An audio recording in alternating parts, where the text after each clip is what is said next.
Good afternoon, Professor. Good afternoon. Thank you. Is that Amy? Thank you. Good afternoon to you, Amy, and Ice Cube. And oh wow. Okay. Hello. And good afternoon, Jalen. Awesome. Thank you. It doesn't mean you have to stay. Good afternoon, Sarah. It doesn't mean Jalen has to stay. Just kidding. No, good afternoon, good afternoon. Good afternoon, David. I hope you know what I mean. But good afternoon, Ashley. Okay, I'm going to the and I never asked Amy. I got to ask. Sorry, Amy. Do you play Pokemon? I mean, well, okay. I'm not going to put you on the spot. Anyway, Obviously, I like Pokemon. Okay, I'm going to the chat, and we are going to do physics today. We're actually really going to do physics today. No, really. Good afternoon, David. Good afternoon, Jamalette. Hello, Gianna. Good afternoon, Diana. Sorry. I think it's Diana, but tell me if because it could be something else, obviously, right? And Yaverbam could be Yaverbam. Good afternoon. Good afternoon, Jasmine. Good afternoon, Sophia. Oh, good afternoon, Abdel. Video killed the radio star. Good afternoon, Jalen. Good afternoon, Shakia. Good afternoon, Sarah. Good afternoon, Stephen. In 2D. You do? That's awesome. That's awesome. It's such a brilliant. Okay. Anyway, I know. But if there's going to be a commercial empire, if someone's going to take all my money, I feel like they deserve it. Okay, that's cool. We'll talk someday. Okay. I think Scarlet and Violet is awesome. Okay, anyway. Yes, top of the afternoon, Abdel. Okay. And also, by the way, it's bad for me to do that. I shouldn't do that because for the one person in the room who actually does like Pokemon and like feels more comfortable because I'm saying that, the 85 people who can't stand Pokemon are like, great. Yeah. Okay. Another reason just to feel alienated by my professor. Okay. There's more people coming, but who doesn't like Pokemon? Okay. Anyway. Okay. Ask yourself, would Yaverbaum and this class be better off if when Yaverbaum were young, they actually had a diagnosis for him? I know it's a question I ask myself all the time too. It's fair. Oh, and we lost the board again. Okay. Make jokes about that either. I mean, I should make jokes about my diagnosis, but I shouldn't make jokes about the board. Okay. Da-da-da-da-da. Okay. Good morning, Samuel. Good morning. Oh, there's more people. Okay, at least this means I'm not late, I suppose. Hold on. We really are going to do physics today, though. In fact, and the board just went away again. What is it? I'm calm. I'm inner. Why does my board keep doing that? And why is Professor Walters not saved me? Good afternoon, Brooke. Thank you. Thank you for saying so. Good afternoon. And I'll go to the back of the chat. My board. What is going on with the board? Hang on. That's really bad, actually. We really need the board today. Okay. And good afternoon. Good afternoon, Shamil. Good afternoon, Samuel. Samuel, book one of Samuel, so to speak. Good afternoon, Shamil. Good afternoon, Brianna. Good afternoon, Nicholas. Good afternoon, Brooke. Okay, I do think that's everyone. Oh, and thank you, Samuel, book one. Actually, having your full last name on is really helpful because I've been messing up your last name for 2 semesters. I know, that's actually really helpful. Thank you. I should open a portal for that. Yes. Okay. So Samuel and Samuel, that's good. That's really helpful. Okay. Here's what we're gonna do. I think everybody's here. Everybody who's here is here. Okay. Number board. Okay. What we're gonna do. So everybody who's done a game turn, I believe it for today has gotten it back. I think the new people that haven't had me before, I think you're seeing how it works. It's easy, right? It's cool. It's points, blah. The thing on the spring, I believe in this room, anybody who has made any attempt at all has gotten 27 points of it already. I'm not even pretending that I've put comments or anything like that. But I've looked at it. I've acknowledged that we're together. If you've done it at all, if you've tried it at all, you've gotten 27 points so far. You could still get more, and I'll still look at it more accurately and help you with the details and feedback. But if you haven't done it at all, I would still please, you're going to get a lot more help today in the class that will help you do it. And I'm going to go over a lot of it today to everybody. I'm going to go over a lot of it today in a slightly different, in a new kind of way. So if you haven't tried it at all, don't be ashamed and don't run away or anything like that. You can use what we do in class to get yourself going, and it's not cheating. Like I know that you know that I know that you know that you will have you, but please do. start putting together what we're doing in class into an attempt at the assignment. And eventually all of you are going to get all the points for it, I hope. Now here's what we're going to, so it's still on the docket. A thing on a spring,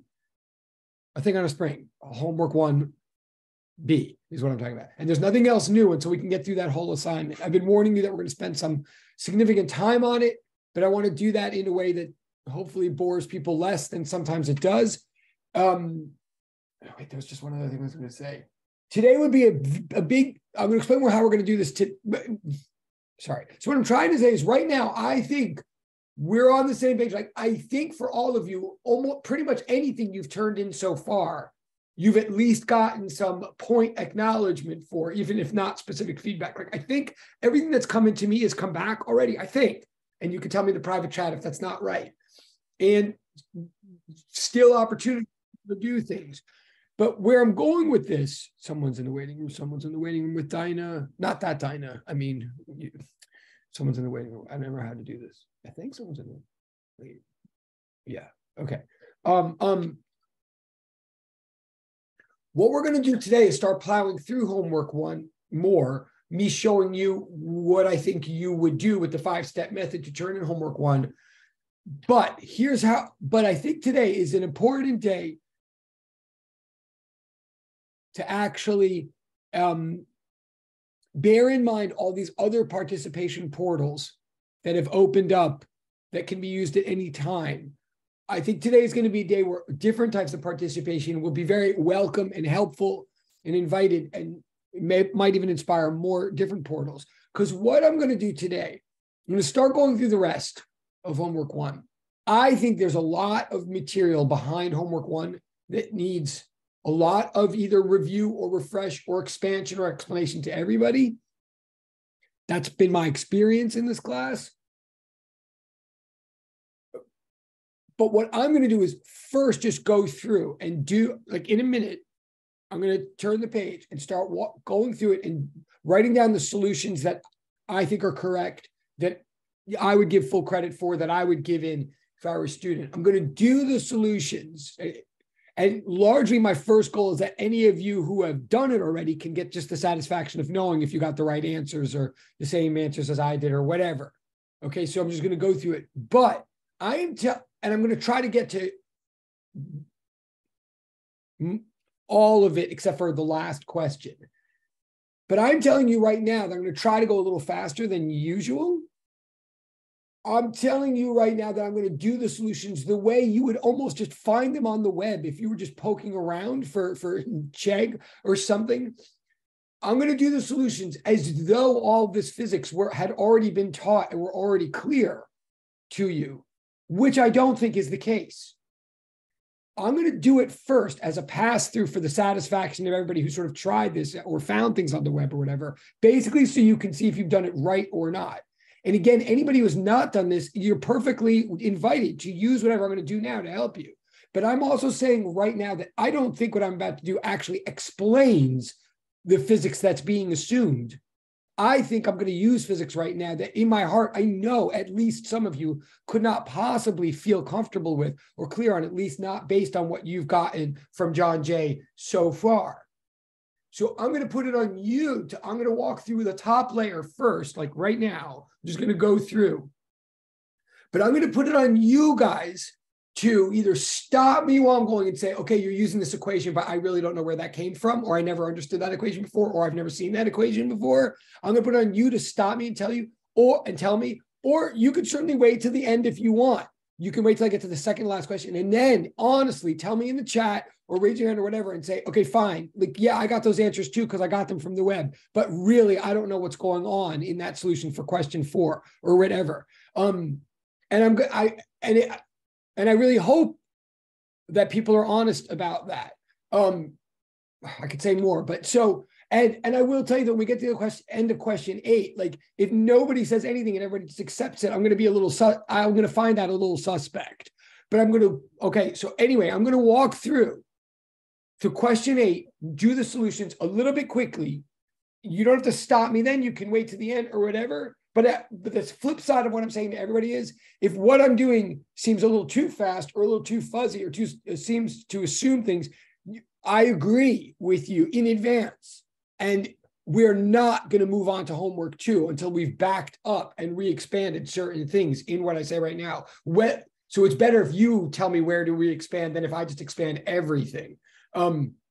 In the past, I've taken way too long to just slowly walk through this assignment and said way too much before I've even gotten to answers. And it's driven people crazy, I think.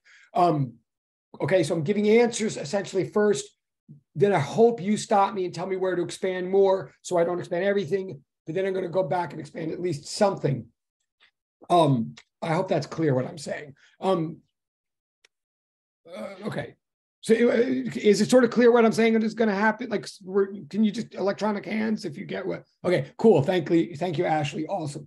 Okay, and hello, Brianna. If I didn't say I see Brianna, sorry, I didn't see. Thank you, Jaylyn. Thank you, Abdel. Thank you, Samuel. Thank you, Chloe. Thank you, Gianna. Okay, thank you. Did I say Sarah, Nicholas? Okay, awesome. I'll assume that's clear. All right, so I'm going to go. I'm going to turn the page, and of course I will lose. And thank you, Sam. Book of one. I'm going to lose my board 50 times as I do this. Okay. Also, just if I'm forgetting anything, please put in the chat. Like I realized the lecture notes didn't get posted when I thought they did, but they got posted right before this class. If you're missing anything, excuse me, in Google Classroom, or if the video didn't work or anything, please let me know. But okay, so here we go. Okay.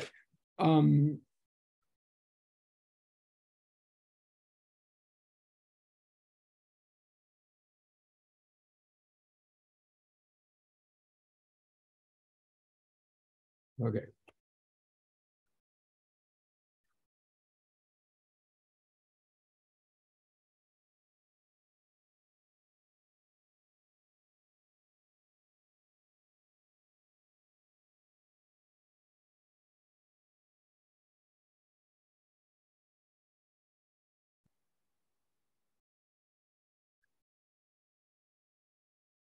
Okay, so this is step 1. Hold on a second. Thank you. Back out. Thank you. Awesome. Okay. This is step 1 diagram and back pattern for every question, right? This is all step 1 right here for whatever. And of course, for those of you in every single question, you can just refer back and say see above for diagram. Okay. So now I believe we did question 1 yesterday. We might have even done 3, but question 1 was what is F? And I believe the answer was negative 30 newtons. I think I explained that. Again, you could stop me, but I'm going to go on now to question 2. So question 2.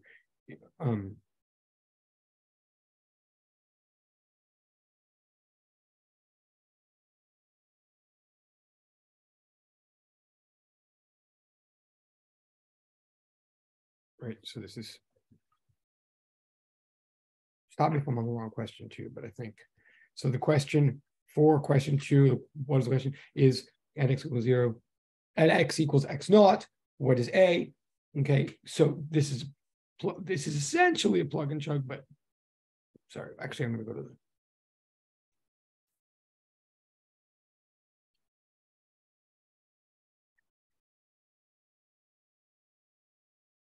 so step 3 for solving this problem, the general definition and principle, where we already had F equals negative kx, but the real principle here is F net equals ma, the sum of all the forces on an object equals the acceleration divided by the mass. There's only one force on this object. It's the spring force that we just calculated in question 1. Oh, thank you. Oh, okay, thank you. Okay.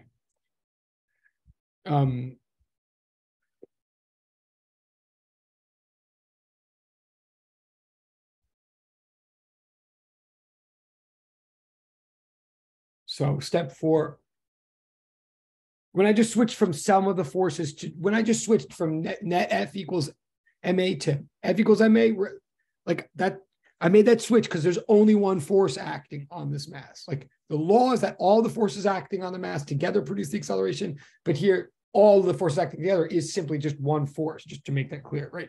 The principle is sum of all the forces acting on the mass. And the arrows mean it's a vector equation. It means that the direction of the force has to be the same direction as the acceleration and along the same axis. But there's only one axis here. It's the x-axis. So, okay. So step 4 PAW means plug in the numbers, essentially. So negative 100 newtons equals 0.3 kilograms. Actually, sorry, quick thing, especially for people who don't know me. Step 4, PAW, like particular application in work, we're now solving the problem, right? Good habit. Just want to remind you, especially when things get thick, we have the equation F equals ma. We're about to plug in numbers, but honestly, a really wise habit as a physicist that the harder it is to get into, the more valuable it is before you plug in the numbers, really rearrange for what you're looking for. Really a good habit. Do all the algebra and all the plug in the numbers as late as you can in the process. And the harder you find it to do that, like the more you don't want to wait on plugging the numbers, the more that actually shows the value of doing it. If that, like, the more worth it is to do, if you find it annoying for whatever it's worth. But okay, so the numbers are negative 100. The mass is 0.3 kilograms. So A is negative. No. Yeah. So A. Oh, I've got this all backwards, don't I? I'm sorry. Wait, someone should have stopped me. Oh, you did. No. I bet the seemingly dumb question. Hold on. I plugged in the wrong number, and I bet that's what's in the direct chat. Sorry. And if it is, you're definitely paying attention. Sorry, I totally plugged in the wrong number. This is what I mean to say. Hold on. Let me look I see there's something in the direct chat. I bet it's that. Maybe. Hold on. No, yeah, that's awesome. That's all. Oh, yeah. No. Okay.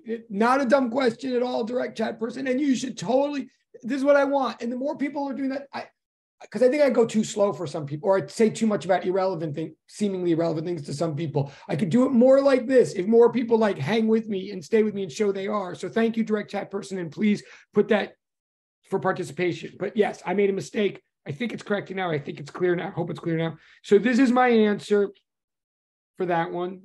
And again, I apologize if I had already done this one yesterday. I'm not sure. I don't think I can't remember if I did.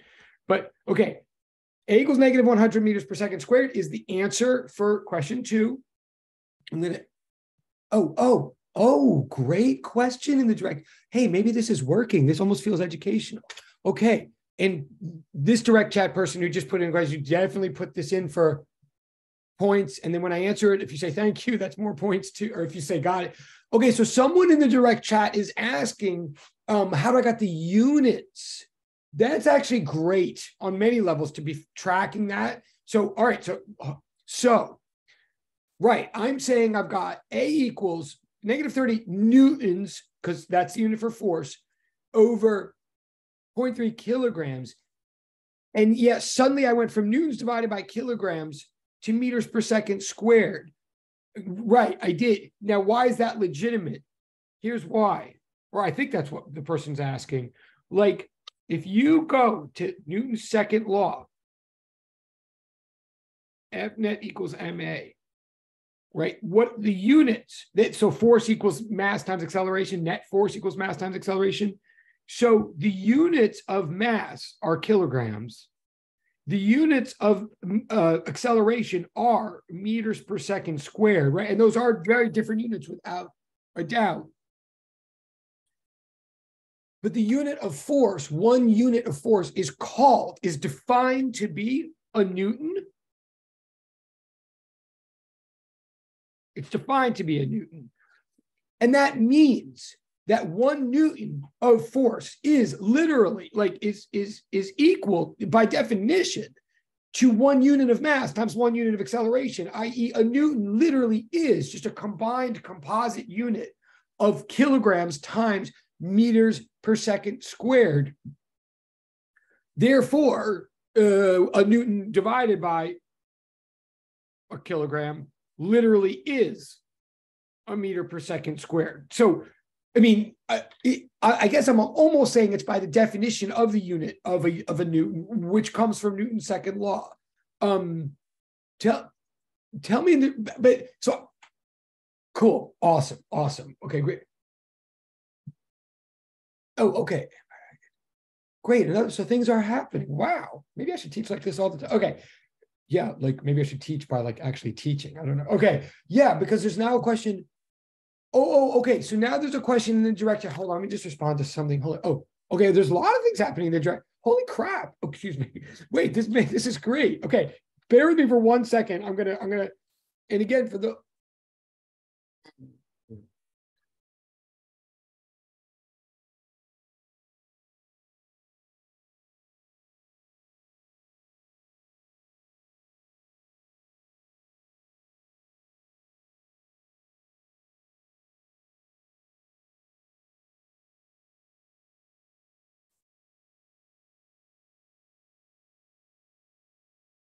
1 second.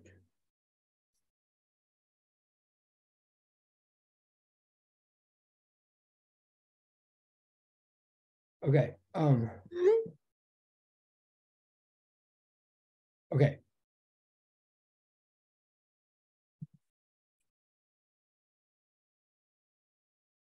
Okay. There's a lot of things happening in the chat. This is great. Okay, hold on. Let me just. Okay. So first of all, and again, all of you, and anything you're putting, and you don't have to do in the chat. By the way, any of you can use your voice or anything, any way you want to get. It's great. But okay. So one question is like things are like, wow. Okay. One question I'm getting in the direct chat is how did I get negative 30 newtons that I'm plugging in for the force? So one answer is I think that's what I got Monday at the end, and maybe it was missed, or I also could be wrong. Tell me if I'm wrong, but I think it's just the answer that I got at the end of last class. But the way I got it was F equals negative kx, and I'm happy to expand on that and explain that more slowly to everybody if that's what people want. Like that's an example there. Maybe I'm going too fast with that, but F equals negative kx is the law for the force exerted by a spring. F equals negative kx. So and we're defining to the right as positive, and we're defining to the left as negative. Like that's just a choice, but one direction has to be positive and the other direction has to be negative. So we defined right where this mass initially was stretched to, we defined that to be positive, and the other side negative. So x, well, we plugged in F equals negative kx Monday for the first question. X was positive 0.15, K was positive 200 newtons per meter. And then there's a negative sign in the law. There's a negative sign in the law, which I'll explain in a second. But so we literally just plugged in negative times 200 times 0.15. And so we got negative 30. Now and two more things about that. We got negative 30 by plugging in the numbers like literally into the law. What does the negative mean? Two things.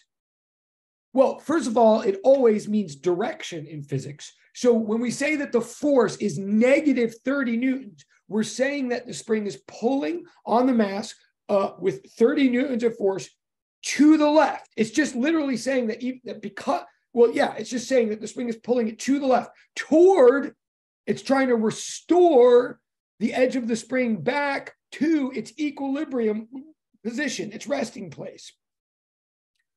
So that, and that's the way springs always work. The reason there's always a negative sign in the law, it doesn't mean that, I'm saying this to everybody, whether this is review or a new insight or whatever, it's everybody. When we say F always equals negative kx, that doesn't mean that springs always pull to the left. It means that whatever x is, F is the opposite. So in other words, if this is a good spring that could be stretched or compressed, right? Like gym equipment or something. It's like, clearly I know a lot about gym equipment. You can tell by looking at me. Okay, I've seen movies, whatever. But like this spring could have been pulled out to the right as it was, or it could have been shoved in. Like the mass could have been found 0.15 meters to the left of the equilibrium position, i.e. the spring could have been compressed. Right. And if the mass were found on the left, or if ever in the future of this problem, if the mass is going back and forth, let's say, and we ever find it on the left of the equilibrium position, which is totally plausible, then the spring will pull negative of that. We would plug in negative 0.15 for the x, but the F equals negative kx would mean negative times a negative. which equals a positive. So if the mass is on the left of the equilibrium position, the spring pulls to the right. The law of the spring is that the spring always tries to restore its edge to equilibrium. It always pulls opposite to wherever the thing is because it's trying to get it back to the center. So the negative came from there, and that's what it means. I'm just gonna look in the chat to see if that answers your question. It's a good question. Oh, okay, cool. Wait, hold on. I'm just looking to see if that person's correct. Oh, okay. Okay, great. Fine. Awesome. Thank you, Direct Track Person. So that's okay. So that's the answer to that. These are good. Keep this question, but there's more questions in the chat. So hold on, I'm gonna pause.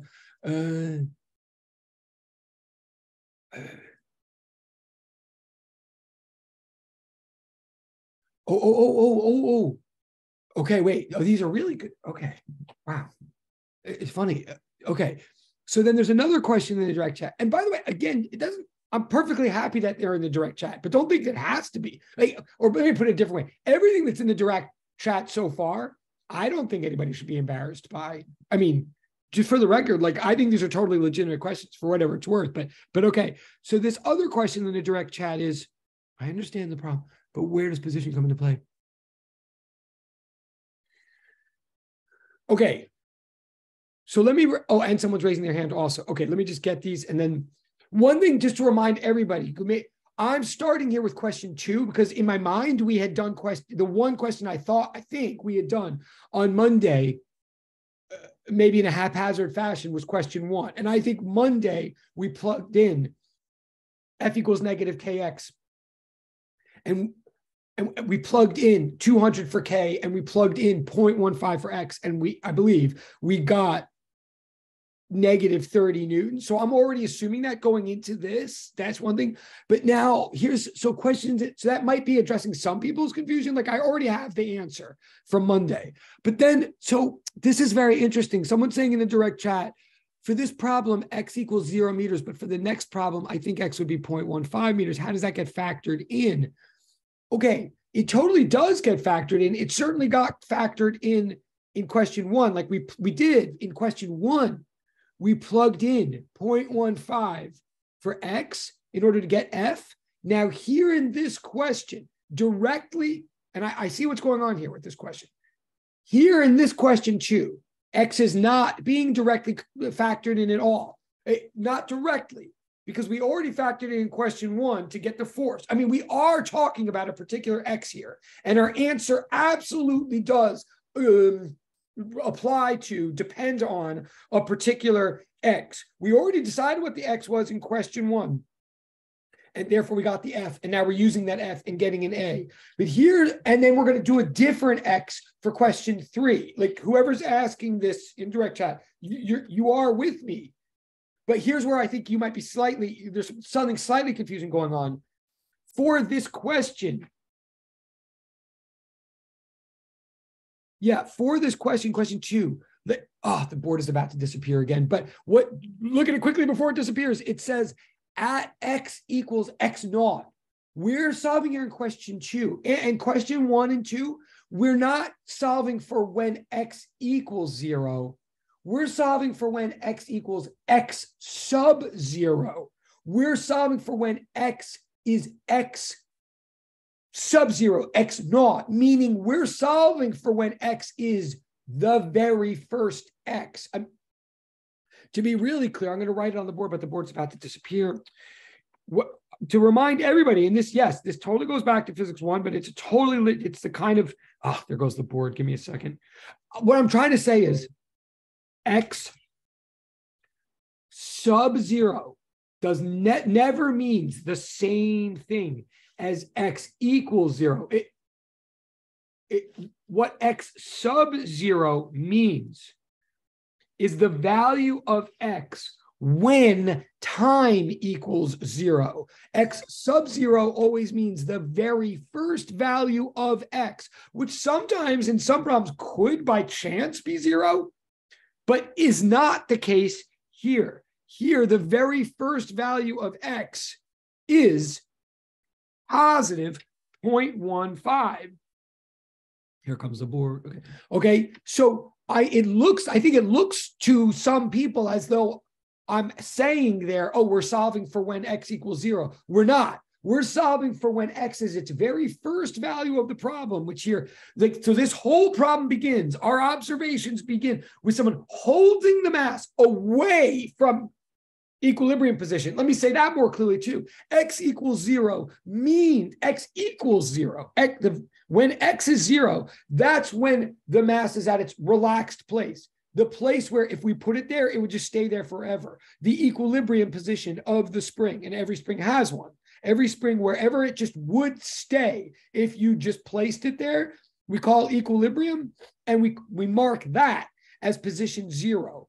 This whole problem, we've pulled the mass out to some spot, extended it from 0. We've pulled it out to 15 centimeters away from 0. And the problem starts there, and we're about to let it go from there. So it starts with the spring already stretched and the spring already exerting a hard force on the mass to bring it back, if that makes any sense. So in the next question, we're going to look at x equals 0. But right now, we're looking at x sub 0. Okay, I don't know if that, but I think it's really important. Again, I think these questions are great, like really. And I bet for anyway, but tell me in the chat if I actually am answering them or not. Let me go on. Okay, so then Sam, and thank you, Sam. You know what? I think, please remind me someone. I love the private chat. I really do. I think it's great. And I think it's especially great for people that are not comfortable with the public chat. But I think I'm also going to open another portal just to give, like, if you ever use the public chat, I think you should get points too, just because, like, at least everybody can see that everybody else is like, so thank you, Sam, for going public with your question. Again, not to shame anybody who's not, but thank you, Sam, for going public with your question. Now the thing is, I think I might have just already, I think it was a stream cross. I think maybe I answered it. Well, I'll say it's not a given figure. You're absolutely right. It's just that I think that we solved for that in question 1 yesterday, and I'm starting today with question 2. I'm going to look in the chat to see if please let me know if that's now clear. Like, it might be a stream cross, but yeah, it's not given. 30 is not given. It's just that I think we figured it out in question 1, or negative 30. Wait, let me just scroll to see if that. Oh, yeah. Okay. Cool. All right. Thank you. And all of you who are doing this all get points for closing the loop and all of that. And as you can see, also this year, this semester, I'm trying to be a little faster about getting those points back and stuff. So you can see it's really happening. Wasn't that from the, yeah. Ashley. And so Ashley, totally multiplayer co-op right there. Yes. Is everybody clear? Ashley, because she's saying, wasn't that from the previous question, which, by the way, is also a very polite, respectful way to do that. Just to be clear to everybody, Ashley should now also submit for multiplayer co-op. And by the way, Sam, Ajeho, and I'm saying that because Ashley, I assume in the chat, she's referring to what Sam's talking about. And she's like helping him out and helping acknowledge like his existence in the physics world. So she should submit that for multiplayer co-op points. And also Sam should, because he just got acknowledged. He said something that like inspired someone else to say something. So they should both submit that for extra points for multiplayer, just saying, okay? And we can keep going like this as a class. Oh my God, like we practically would never even need an exam. What, can I just say that? Okay. Okay. Oh, and Gianna, I'm sorry. Sam, you're way ahead of me. Same thing. Gianna should totally, in fact, I should start getting more. I would even say that Gianna, could she do it? She's like, in effect, referring both to Ashley and Sam, if you see what I'm, because she's like, yeah, so she can submit twice? I don't know, like triple dip? I don't know, use a judgment call. All right, but Sam, thank you, and he just closed the loop, great. All right, now I'm still looking at the chat. If we go all this, and even if we never get to question 3, like I'd rather it be, or question 4, I'd rather it be because of what you guys are talking about than just me. So this is great. All right, so then direct chat, thank you. We've totally forgot what we did. Okay, great. Okay, thank you. That's closing the loop. Direct chat. Okay, yeah. Great. All right, so all of you are good. All right, so all of you who are in the direct chat, you closed the loop. You should submit those for points, and I'm serious, and you'll see them. Okay. We might even start taking time during class for you to make sure that I'm on top of your points during class if this keeps going like this. Because anyway, okay. All right, so I think we're good. So I'm going to go on. Okay. So that was question 2. So now we go to question 3.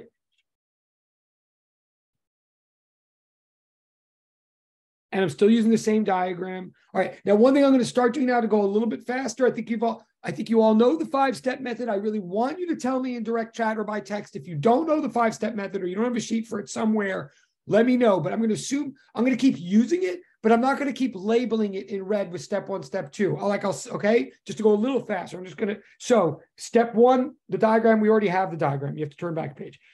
Step 2, what is the question? The question is now at x equals 0, a equals, excuse me, I believe, actually, I don't even remember. Yeah. All right, so x equals 0, what's the acceleration? All right, so very quick, so, and then GDP, well, at x equals 0, so first of all, here's my GDP is F equals negative kx again. This is the force always exerted by a spring, right?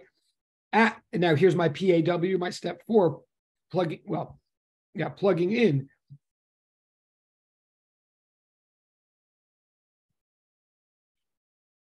Right? When x equals 0, what's F?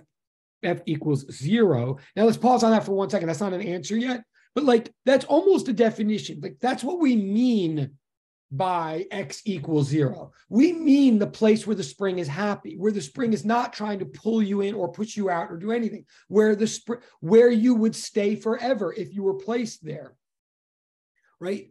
The whole thing about a spring is the farther away the edge is from that spot, the harder the spring pulls or pushes to get the mass back to that spot. It's sort of like everything in physics. It's sort of obvious once you think about it. A spring tries to, like the force exerted by a spring is called a restoring force. The spring tries to restore its edge to the equilibrium position. The one thing that's really not obvious about it, the thing that we're emphasizing here, the thing that's going to become mathematically interesting is that a spring always tries to bring you back to equilibrium, just like gravity always tries to bring you to the ground. But the difference between a spring and gravity, let me say this explicitly if I never have before, is with gravity, no matter how near the surface of the earth,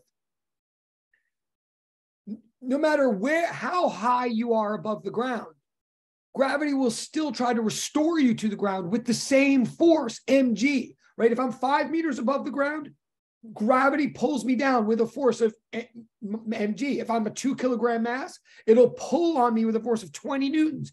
If I'm twice as high above the ground, gravity still tries to pull me to the ground with 20 newtons. Gravity is a constant force. It exerts a force which is a constant function of position, i.e., it doesn't depend on position. But the spring pulls harder and harder as you get farther and farther away from the equilibrium. It is a more complicated force than gravity. It's a position-dependent force, okay? And that, in fact, that's why we're studying it, because it depends on position in as simple a way as it possibly could. It's just a linear function. It's just direct proportionality. Another reason we study it now, but it still is more complicated than no proportionality at all or no dependence at all. So anyway, when the mass is at equilibrium, the force is 0.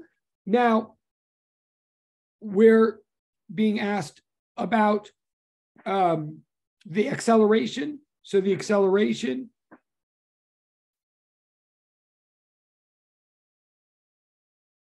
is the net force over the mass. The net force is 0. The mass is whatever it is. It doesn't matter. So the acceleration here is 0 meters per second squared. So the acceleration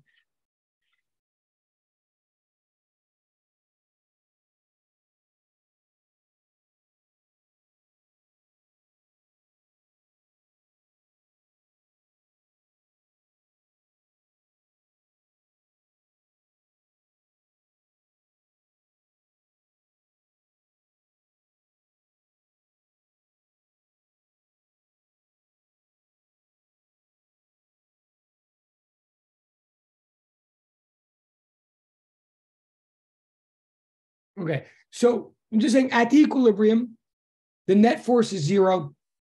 The acceleration of the object is zero. And that's actually what the true meaning of equilibrium is in general. To be in an equilibrium position is to be in a place where the forces are balanced, where there is no net force, and therefore you're not accelerating at all. You're not accelerating at all. You're going to see in a minute, it doesn't necessarily mean that you're not moving, but you're not accelerating, which really means in English, oh my God, I think Osmael had a question of 400 years ago. I'm so sorry. Wait, I'll get that in a second. I'm so sorry. I totally forgot. But just to summarize this sentence, so equilibrium means if your velocity is zero, it means your acceleration is zero. So that means if it happens to be the case, so that means your velocity will not change. So if your velocity happens to be zero, if someone places you at equilibrium and you happen to be at rest this moment, you'll stay at rest forever. If you happen to be there, you'll stay there. That's what equilibrium means. Now pause for 1 second. I'm sorry. Osmael, did you have a question a million years ago or was it answered? Wait, and my video thing is off, so I can't. I kind of answered my own question because I was going to ask why is the acceleration not constant? But then I realized that the acceleration depends on the force, which depends on the displacement. So. Awesome. Thank you. That's great. Okay. And she just like saved us. Okay. This is great. I got to do this all the time. I got to teach for a living. Maybe I try it once or twice. Because yes, what she just said just saved us a lot of time, believe it or not, because that's something I want to make a big deal out of basically in the next, in the next question. So let's say it right now. But yes, and please submit for 400,000 points and then invest in a Swiss bank account of points and then make more. But yes, Osmael. What she's saying is, notice now in our 3 simple questions, we just asked for the acceleration over at this spot over here. And then we asked for the acceleration at this spot over here. And we got 2 different answers. And that means what Osmael is saying, that the acceleration is not remaining constant here. I'll say that right now.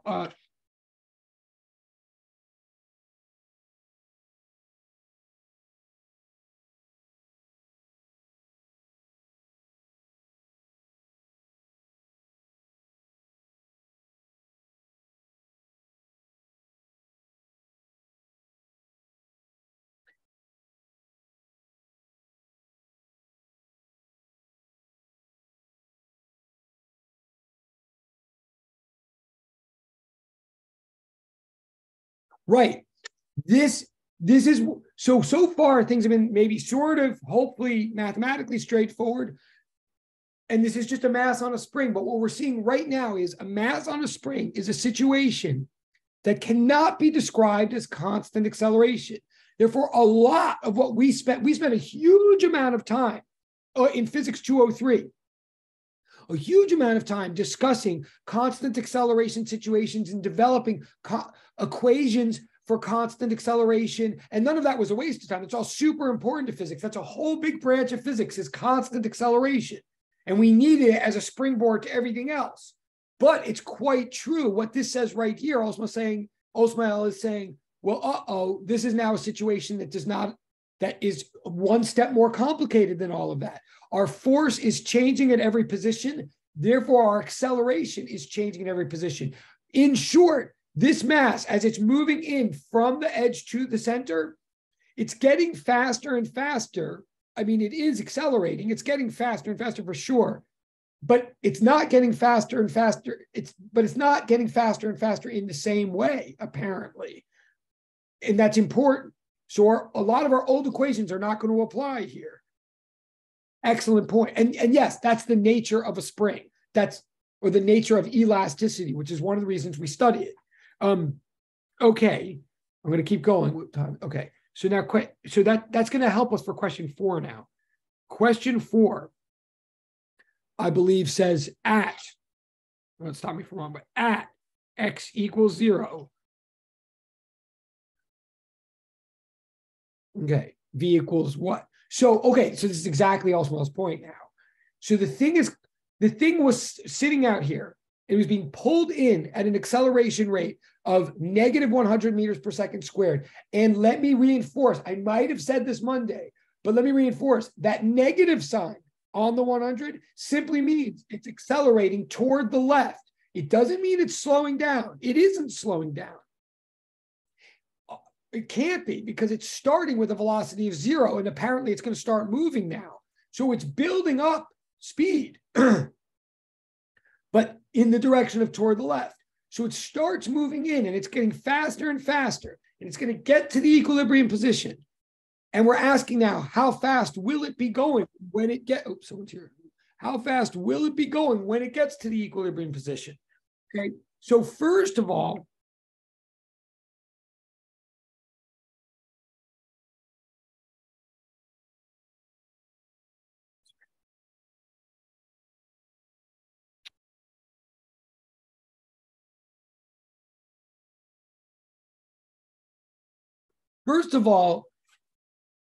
we have to solve for V now. I don't think the answer is going to be 0. Like when it gets to equilibrium, so it's the spring is pulling this mass toward equilibrium. It's trying to get it there. It will get there, but that doesn't mean just because it's equilibrium that it'll hard stop there. That's not like just because it's equilibrium does not mean velocity will be 0. If it's going to be building up speed, if it's going to be accelerating on the way and building up speed, getting faster and faster, by the time it gets to equilibrium, it will have a lot of speed, which is what we have to try to figure out now. Nature is smooth and continuous. It's not a cartoon. If it has all the speed by the time it gets to equilibrium, it can't suddenly all vanish instantaneously just because it's at equilibrium. It's going to keep moving through equilibrium. And you've been in the lab now, this is how springs work. Like you pull a mass out and you let it go, it'll start coming into equilibrium, but it doesn't hard stop there. It passes through until it gets to some point on the other side. Then maybe it comes back. And then maybe it eventually slows down or something if there's friction, but it doesn't hard. So first of all, just note again, the definition of equilibrium does not mean V equals 0. The definition is A equals 0. So V is not going to equal 0. But number 2, notice now.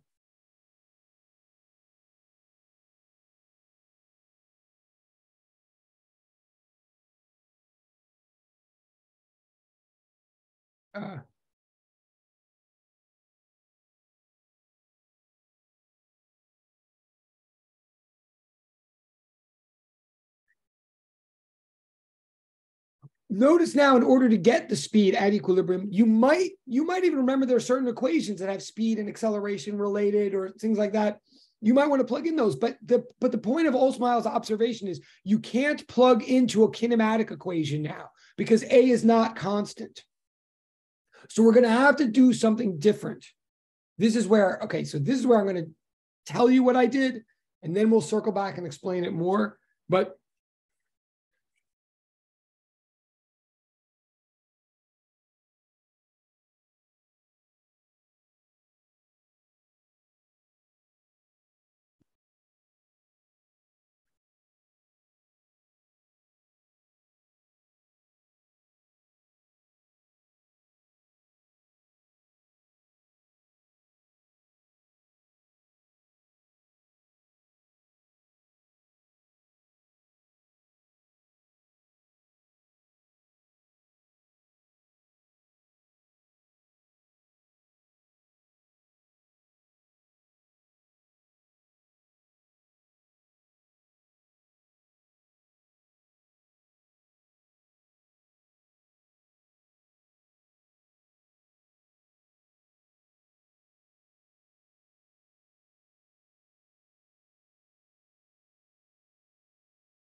Oh, what am I? Oh my God, my board just went away again. God, so annoying. Hold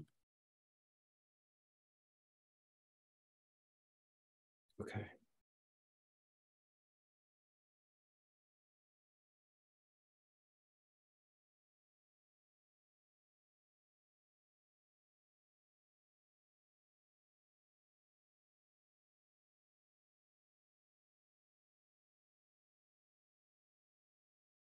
Okay, so what I'm going to start, I'm looking at the time. Okay, I'm going to solve this in a second. For over large overview thing, I'm going to say, and this is totally based on the Oldsmile point. We're now in a situation where we want to solve for V. We want to solve for speed, instantaneous speed, at a particular place, right? We're not looking for speed as a function of time. We're looking for speed at a particular place. Put another way, we were given the speed at one place. We're now being asked for the speed at another place, another point in space, okay?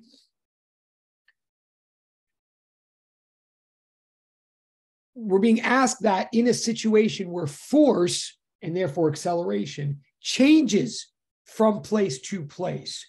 Whenever you have that situation, it's one and the same thing, but it's two different ways to say it. Whenever force is changing as a function of space, as a function of position in space, and or whenever you're asked to solve for speed from space to space, like you were given the speed at one space, one point in space, one spot, one position, and you're being asked for the speed at another position.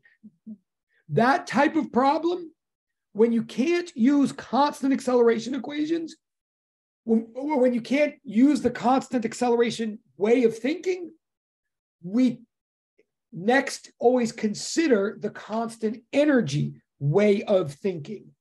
We consider the equations and relations of work and energy. Work and energy, and I know this, we did it very quick, at least in my class. And so we're going to do it more slowly here over the next couple of days. But the overall thing is, the reason in physics that you do all this work with accelerations and then all this work with forces and F net equals ma and free body diagrams and all that, and then the next chapter that you go to in physics is always work and energy and the constant and the energy conservation model.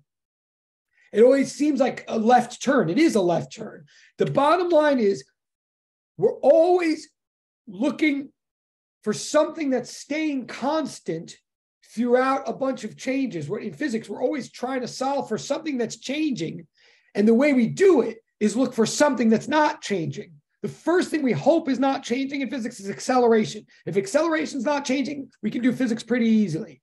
If acceleration is changing, the next place we look is at this thing called energy. And often, it works. Often, when forces change from one spot to another, even though the force is changing from one spot to another, and even though the acceleration is changing from one spot to another, there's this thing called energy that's not changing from one spot to another. So we use that to solve for speeds at different spots. So I'm going to say now that the next couple of questions I'm going to solve using the energy model. And the reason I'm all of a sudden doing different equations and stuff, the reason I'm doing the energy model is precisely, again, because of what Oldsmile said, that the acceleration model won't help us here. We'd love it if it did, but it won't. So we go to energy. So now what I'm going to do is like write out what I would do to solve this using the energy thing. And again, I'm going to ask you, and I'm going to do it somewhat just as though we all know it. But I'm going to invite you to stop me and say, well, I don't know where that came from or whatever. And then whether you do or you don't, when we're all done with everything, I'm going to go back and say a lot more about it. But first, just to give some satisfaction or concreteness or progress, I'm going to write out how you use the energy model to get this answer. So, okay, so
Okay, so first statement I'm making, and you may want to like flag some of these terms you're going to want to ask me about, like when I'm done with all this, but I'm just stating when the only forces that are doing work on a system are conservative forces.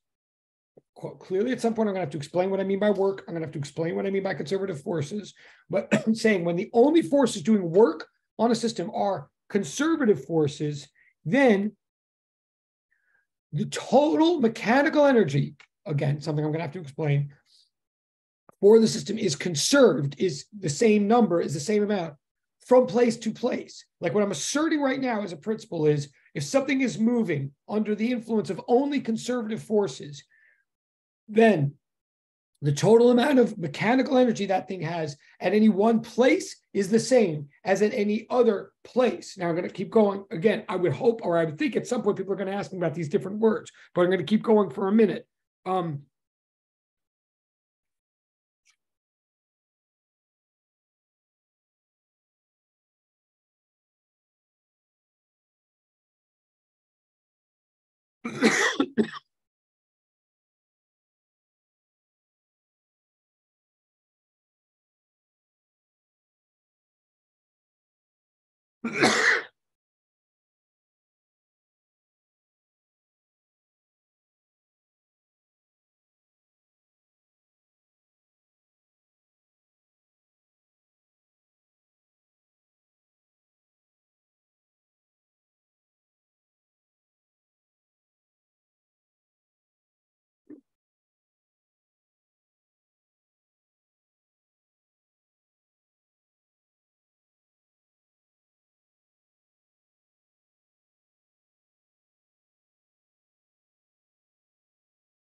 Okay, so far what I'm saying, and again, I would expect that so far what I'm saying is that, all right, the only force that's doing work on this system is the spring force. Now, again, I'm going to re-explain what work is, kind of whether you ask or not. But if you're still thinking like I'm not quite sure what work is, I'm with you.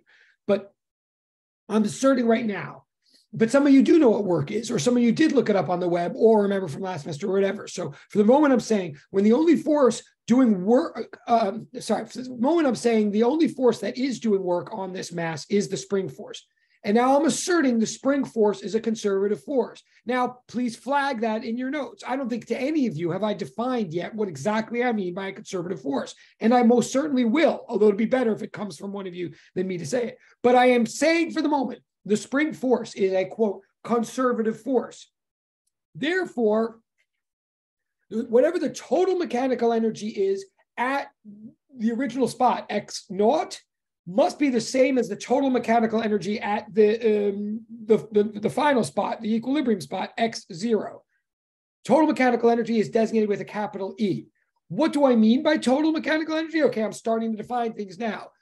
Total mechanical energy, by definition, is the sum of all the kinetic energy plus all the potential energy at any given spot. Now, again, I'm going to expand all of this, but just to give you like like the larger map for the moment, total mechanical energy, capital E, from here on in is defined to be Ke plus Pe, all the kinetic energy plus all the potential energy at a given spot, whatever those things mean. But I am asserting now that if I could figure out what all the kinetic energy is plus all the potential energy at this spot over here, I'm asserting that that number of joules will be the same as the number of joules over here at the equilibrium spot. Okay, and I'm going to keep going. And again, you got my point. All right, so I'm going to keep going.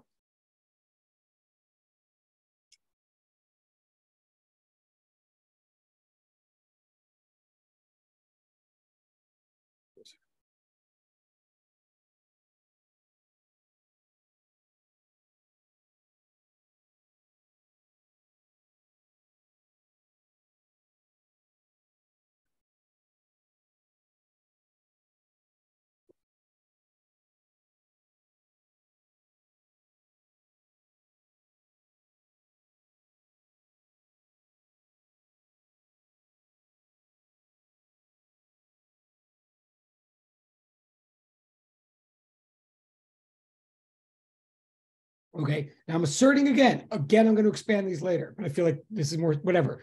The kinetic energy in general is 1/2 mv squared. The kinetic energy of an object or of a mass at a certain spot, at a certain point in space, in a certain point in time, is 1/2 of its mass times the square of its speed at that spot. I will explain more why. I'm just pulling that out of my hat right now, but it is the case. It is true. And you may have seen it on the web, the kinetic energy, and it doesn't explain what the meaning of kinetic energy is, but I'm just saying for the moment, the kinetic energy of a mass at a spot is 1/2 its mass times its speed squared at that spot. Now that's true in general for the rest of physics. Potential energy differs from situation to situation. There's potential energy. Potential energy only comes up when there's conservative forces, and there's different conservative forces in the world. There's a potential energy due to a spring, which we call SPE, spring potential energy. There's also potential energy due to gravity, which we call GPE, gravitational potential energy. There's potential energy due to electrostatic force, which we'll get to, called EPE. And it's different equations for different situations. I will explain. But for the moment, I'm saying in this case, for the case of a spring, the potential energy we're talking about is spring potential energy. And that happens to be 1/2 K, the stiffness of the spring, times the X, the displacement that we're talking about here, squared. Okay, again, I'm asserting. We'll see what you want me to go back and explain it. But this is the case. Therefore,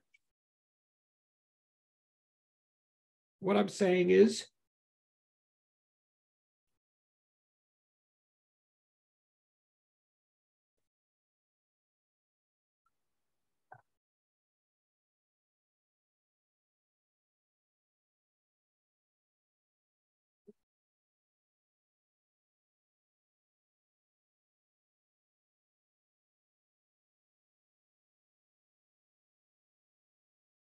so here what I'm asserting is if these statements that I made so far are true, wherever they came from, the total, if it's true that the only force doing work on the spring is a conservative one, and therefore it's conserving energy, that means the total amount of kinetic and potential over here must equal the total amount of kinetic and potential over there. If that's true, then that means all the 1/2 mv squared plus the 1/2 kx squared over here has to equal all the 1/2 mv squared plus 1/2 kx squared over there. And that is true. Obviously, I'm not tricking you. I'm just giving you broad strokes. So now I can start. What am I solving for? Remember, I'm solving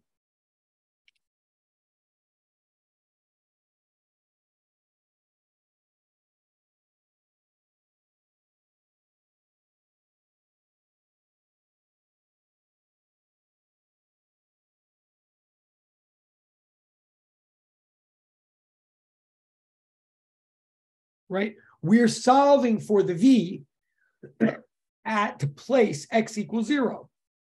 That's what we're solving for. So I'm going to start plugging in and solving for that. But first, I'm going to do the advice I gave 5 minutes ago. First, let me do as much algebra and as much physics as I can to isolate that variable before I actually put in numbers. So, for example, I could divide both sides, but I could factor out a 1/2. Since there's a 1/2 on every single term, I could factor it out and divide both sides by 1/2. So there's that. Then also, let me think. Let's see. At x equals x naught. So that's at the initial displacement. At that spot, we were told in the problem that at that spot, the mass was being held at rest. In other words, this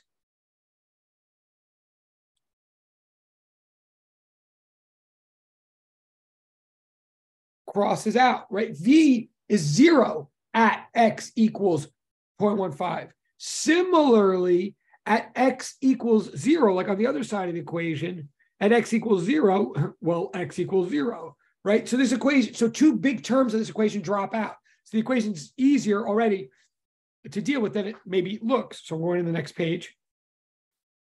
So we have, it seems,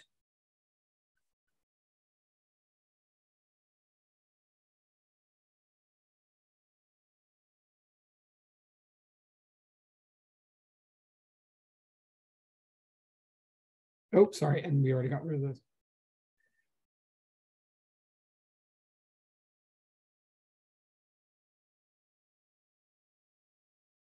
right? So this is what we have so far because certain things are already canceled out.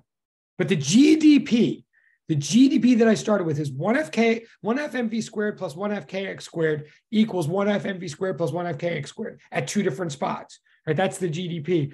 But so now what are we solving for? We're solving for V. So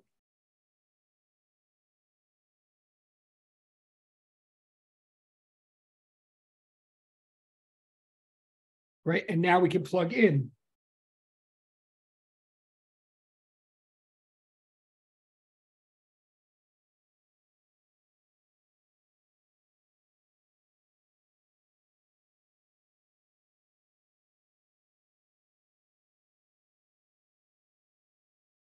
And check my math. It's either 3.87 or 3.78. I always forget. You can check my math, please. I think it's 3.87, but it's approximate because there's a square root. Okay. So first of all, on broad strokes, I think this is the answer. Wait, and tell me in the chat, please, or with an electronic hand, like those of you who did do this, did you get 3.87 or did you get 3.78? Like, or is that? Wait, let me change the screen here. Oh, yes. Okay. Thank you. Yes. Thank you. Okay. And Jalen, thank you. Awesome. Abdel, Osmail, Jalen, thank you, Nicholas. Awesome. Okay. So first of all, just to the people who've done this already, I'm saying, well done. Yes, I agree with you. You agree with me. So that's the answer. And yes, that's the way I would do it. And yes, whether you've done this or not, more or less, that's the skeleton of what I would like. That's the solution that I would expect that you would say. I wouldn't. This statement at the top of this page is not where you start, right? That's already us solving the problem. Where you start is by saying that energy is conserved. And why you're saying that is because the force has changed. And how to say energy is conserved is with this statement in the middle of the page here. That's a statement of energy conservation. Now, we have 7 minutes left. Let me just think for 1 second. Yeah, what I think I'm going to do. Oh, wait. Oh, there's something in the chat. I'm sorry. Hold on 1 second. Oh, that was, yeah. Okay. Let me think for 1 second. Well, to be clear, I'm trying to do this in layers. I think this is a solution. I hope this will help people that, and again, it's not cheating. If you understand sort of what I'm doing and you want to put this in as your homework that you haven't done yet, that is cool. But let me follow this up by saying, I do not feel at all that I've explained what a conservative force is. Some of you might know, but some of you might not. But if you do know, you certainly haven't learned it from me. I don't think I've explained what a conservative force is. I don't think I've really explained, at least not this semester, not yet, what work is. I definitely have not explained what potential energy is or where it's coming from.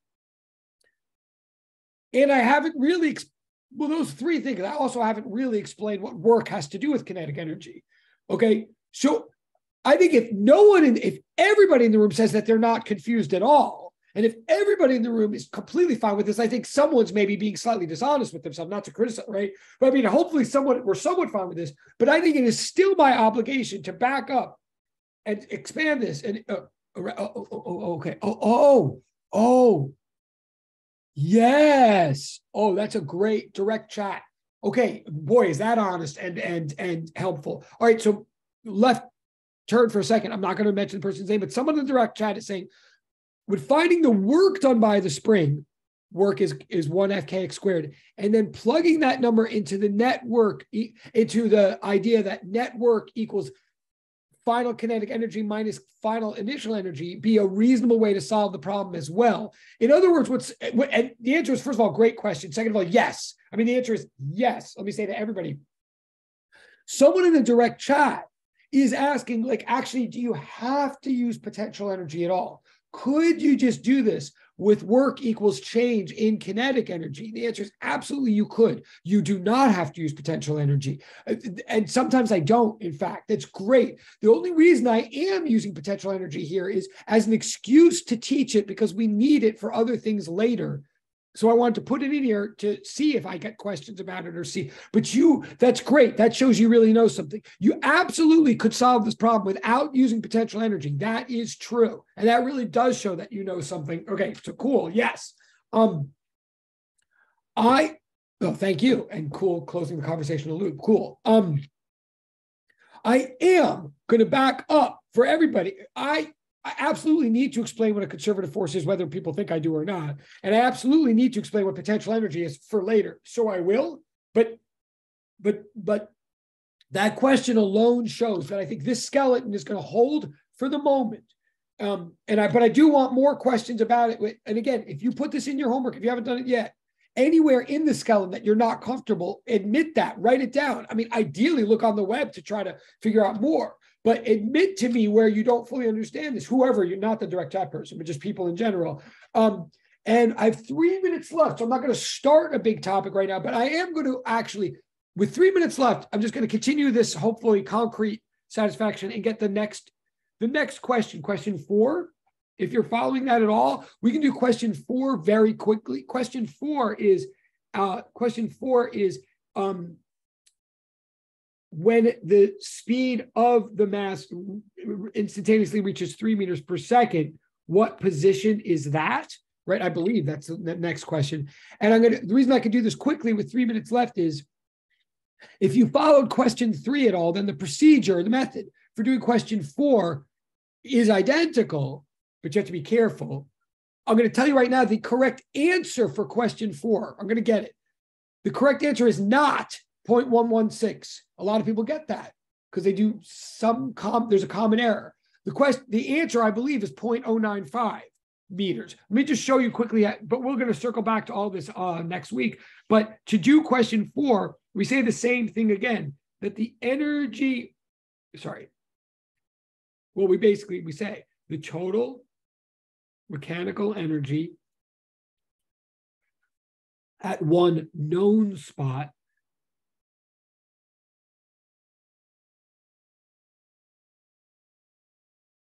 must equal the total mechanical energy at the spot we're solving for, which we don't know. X question. Oh, wait, sorry. There's 2 minutes. Wait, Osmail, yes. Okay, for this one, when you find the 0.116, don't you subtract it from 0.15? Wait, say that one more time. Say that one more time.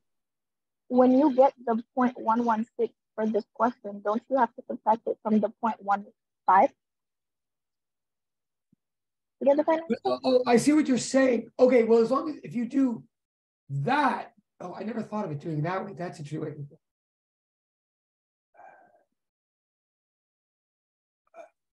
See, I don't think you do get, I think it's a mistake to get 0.116, but I see what you're saying. If you got it and then subtracted with that, that's interesting enough. For some reason, I never, let me think about, remind me of that first thing next Monday. Honestly, that's interesting. That still strikes me as a coincidence off my head. I think that's a coincidence if that works, but it might not be a coincidence. And I want to think about it. So let me just do something, but don't forget that. Like, remind me of that on Monday. Honestly, that's an interesting question because it's just 1:30 now. Let me just quickly show you the way I'm saying to do it, but then we'll go back to this on Monday. But don't let me forget that. I'm just saying that the most straightforward way to do this correctly is, and if you have to go, you have to go. But just the most straightforward way to do this correctly is to say that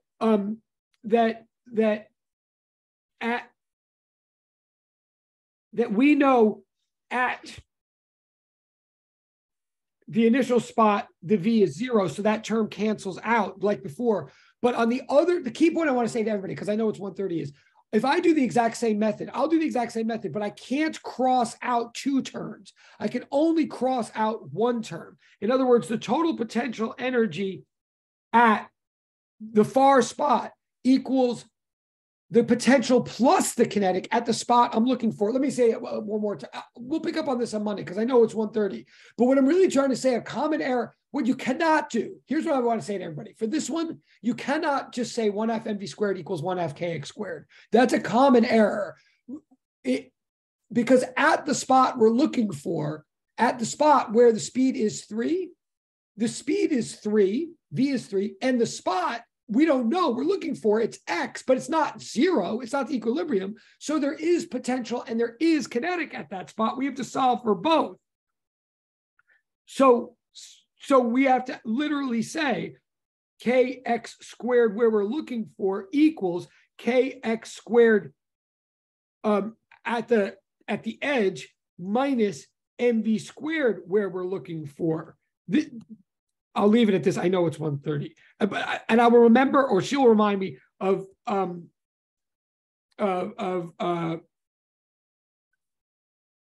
also will remind me of her question next time. But I believe what you end up getting is 0.095 meters, which I understand Osmail is also saying, but she's saying it a different way.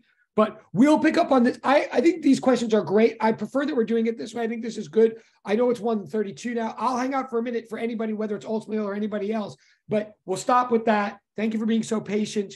But I do believe the answer to question 4 is 0.095. Just keep going. You all rock. And thank you very much. Okay. Have a great day. Have a great day. Thank you. Have a great day, Professor. Have a great day. Have a great.